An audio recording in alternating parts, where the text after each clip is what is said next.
Hi there, I'm Jessica Rose from the Jewellers Academy, and I'm going to show you how to attach a hammer handpiece onto your Foredom pendant motor. It's very quick and simple, so let's get started.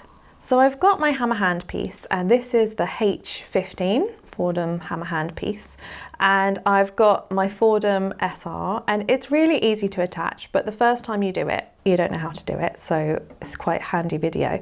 So you can use a foot dial, which comes with the Foredom pendant motor, but I also have a dial control on my desktop, which you don't have to have, but you can see if I turn it on, the piece spins round, and I turn it off, and it stops.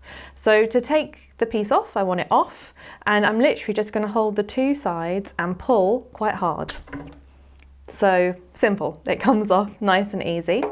And inside you can kind of see a little chuck, and we want to attach the hammer handpiece on, but we want the chuck to move as we attach it.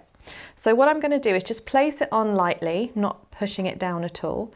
Then I'm going to turn on my pendant motor, which I can either do on the foot pedal or I can do it up here to a low speed and just push.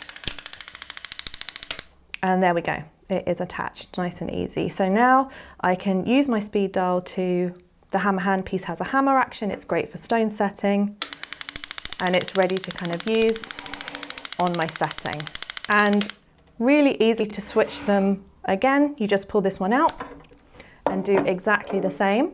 So always when you're attaching, you want a little bit of movement. So I'm going to place it on,